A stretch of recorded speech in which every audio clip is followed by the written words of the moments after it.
আল্লাহর কাছে পিতা বললেন, রব্বি হাবলি মিনাস সালিহিন, হায় রব আপনি আমাকে একটা নেককার সন্তান দেন। রব বলল, ফাবাশশারনাহু বিগুলামিন হালিম, তোমাকে আমি ধৈর্যশীল সন্তানের সুসংবাদ দিলাম। فلما بلغ معه السعي قال يا بني إني أرى في المنام أني أذبحك فانظر ماذا ترى। এরপরে সন্তান যখন বড় হয়ে গেল, যখন দৌড়ঝাঁপ করার মতো এমন বয়সে যখন উপনীত হয়ে গেল, ওই মুহূর্তে আল্লাহর পক্ষ থেকে স্বপ্নের মাধ্যমে হযরতে ইব্রাহিম আলাইহিস সালামকে ওহী প্রদান করা হলো। ইব্রাহিম আলাইহিস সালাম সকালে উঠে সন্তানকে বললেন, ইয়া বুনাইয়া ইন্নী আরা ফিল মানামি আন্নী আযবাহুকা ফানজুর মাযা তারা।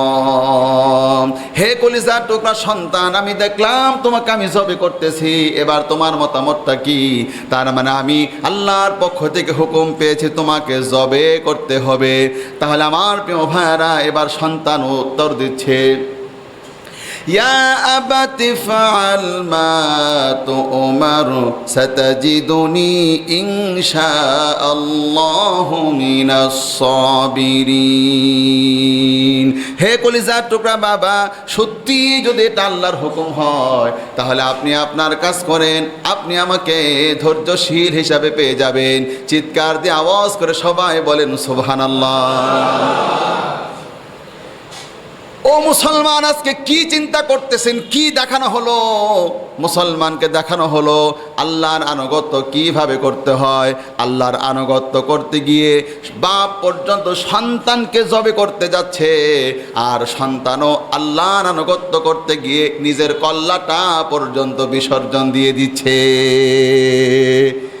খালি গোশত খাচ্ছে, খালি গোশতের বন্টন নিয়ে মাসআলা। মসজিদগুলোতে শুধু গোশতের বন্টন, 3টা ভাগ করবে, কারে দিবে, কতটুকুন পাবে, ফ্রিজে রাখা যাবে কিনা, কতদিন পর্যন্ত খাওয়া যাবে, কোন কোন পশু দিয়ে কোরবানি করা যাবে, তার বয়স কতটুকুন হবে, ছুরি কতটুকুন ধারালো লাগবে, আমরা কি করব, এই খালি খাওয়া নিয়ে এই মাসআলার আলোচনা। মুসলিমদেরকে কি এটা দেখানো হচ্ছে? এখানে কি এটা দেখানো হচ্ছে নাকি দেখানো হচ্ছে চিন্তা করে দেখো আল্লাহর আনুগত্য একজন পিতা কেমন করেছে, তাই তোমাকেও ওই পিতাকে তোমাদের বাপ বানিয়ে দিলাম। তিনি হলো তোমাদের একজন বাবা, মুসলিম জাতির পিতা বানিয়ে দিলাম। তার থেকে শিখো, ও সন্তানেরা বাবার মতো তোমরা হও, ও সন্তানেরা বাবার মতো তোমরা হও।